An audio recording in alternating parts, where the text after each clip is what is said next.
Howdy folks, this is Manic Real Fake Outsider Artist coming to you from the bunker system located underneath the Yard Villa, found somewhere in the jungles of the Midwest. And today, once again, I'm involved in the process of discovering what I don't know.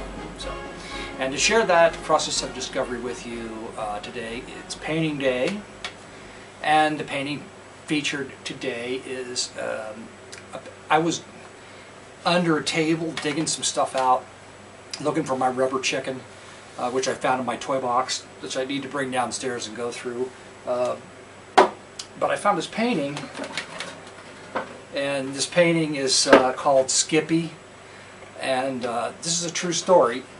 Skippy, this is a real person, and it's when I grew up, and the town I grew up in, it was a small town, kind of isolated. Not one of those tiny towns you drive through, but a pretty damn small town. And there were a couple of characters. One of the characters this character's name was Skippy. And, I noted this character when I was a child. And you know, when you're a kid, you don't think anything, and you don't understand why a person is what they are.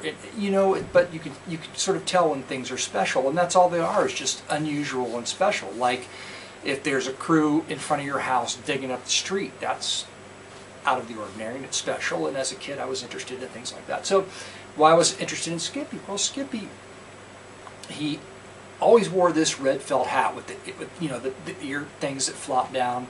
And in the winter, he would wear those rubber boots with the buckles on them, overshoes.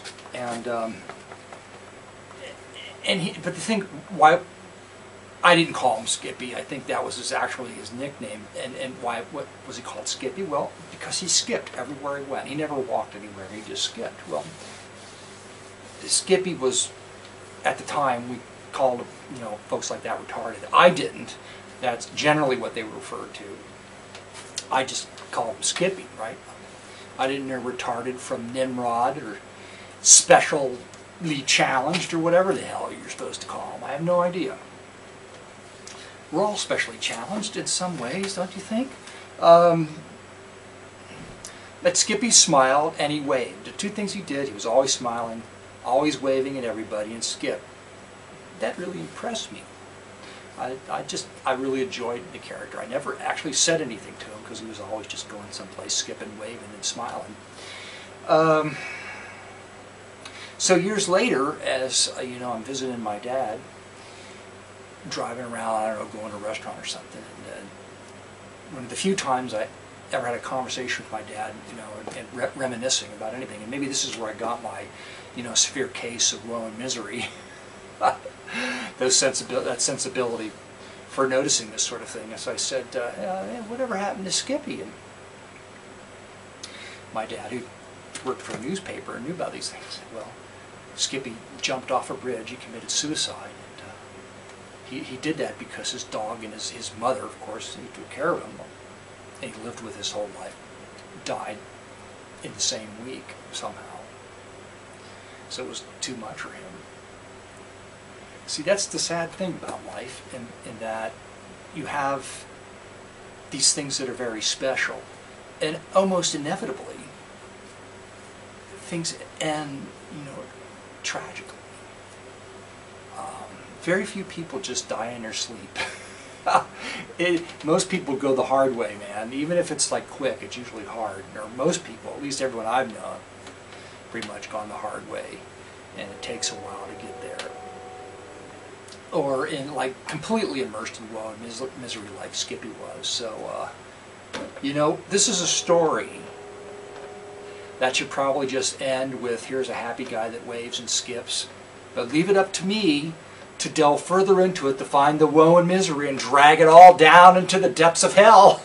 But you got the bridge that he jumped off of, and the X that marks the spot where he lands, and his mom, and his dog. See, well, I had some sensitivity. I put angel wings on the dog. So the dog's in heaven, and there's Skippy's boots, and there's the little fountain that was in the middle of our town. And 1964, I assume, is about when I just kind of guesstimated the date, you know, that I would have been, you know, knew what was going on. And I'm sure Skippy's, if anybody's in heaven, Skippy is, so that's all that matters in the end. Sorry about how it all ended. And see, that's the thing. You think that, God dang it, wasn't there one person out there, a neighbor or something, that, you know, could have, because the guy was able to get around town, so the neighbor could have like just dealt with him somehow, you know, formed a relationship. Why wasn't there somebody there when, you know, when this guy needed a little something, you know, at the end? I don't know. Well, I hope you're no more sad now than you were when you first loaded this video. Did I promise that the next video is going to be a happy video? I think I did. I have to remember to do that. The next video has to be happy. Ow! Ooh, that hurt.